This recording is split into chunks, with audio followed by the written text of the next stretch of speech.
Welcome to the Quality Professional Awards 2025, and you're a finalist this year. Oh my God, we're so excited, I can't tell you. It's like the Quality Awards, for me, it's like the unsung heroes of our industry. Yeah. Without our quality people, our quality teams, my fantastic quality director, Michaela Barlow, and all of her team, well, we wouldn't be where we are today. Yeah. So you're up for the Social Mobility Award, which is a particularly special award, I think, for everybody in the sector. But why is it so special for you to be nominated? Very, very close to my heart. So we first got involved with special educational needs and trying to get flexibilities into apprenticeships for people with learning challenges a long time ago.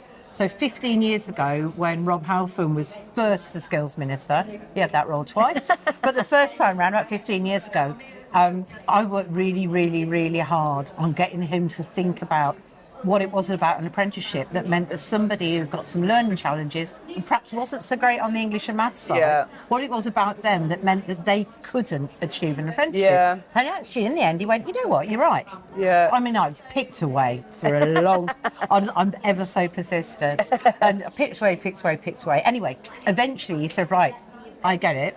We're going to change the rules. So the rules were changed so that you didn't have to get the English and maths qualification, the full one. Just an entry level was fine. Except then he handed it over to people who make rules and wrap things up in red tape. And sadly, what came out of it was you could only do it if you've got what we used to call a statement or a special educational needs diagnosis.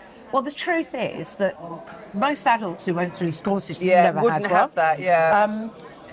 At all. But they wouldn't have even been noticed as having had a particular learning challenge. And still today, so many kids go through school and it's just not recognised properly.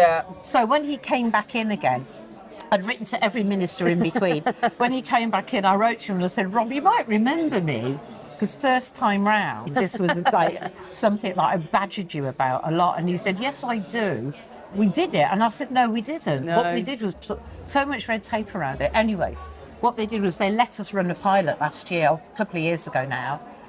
So a number of colleges, training providers, all shapes and sizes, big ones, little ones, all got in on this pilot, and which allowed us to prove without any question of a doubt that people could become occupationally competent even if they couldn't achieve the equivalent of GCSE in English and maths. So we proved it, we did the pilot, we proved it, and then almost straight away it was adopted by the government as a new set of rules. So it's like a fantastic. So it's not just for us. Being nominated for this is not just about us, it's about everyone else who went out on a limb, and there's lots of those colleges and providers out there who did that. They all went out on a limb to prove that just because your English and maths might not be at that level or you've got a learning challenge, it doesn't mean that you can't be occupationally competent. And, you know, that's so brilliant for social mobility, brilliant for our economy, it's brilliant for the employers. And it just changes people's mindset, doesn't it? It's about challenging that status quo, isn't it? Totally. And we've done that, we've achieved it, and now we've got...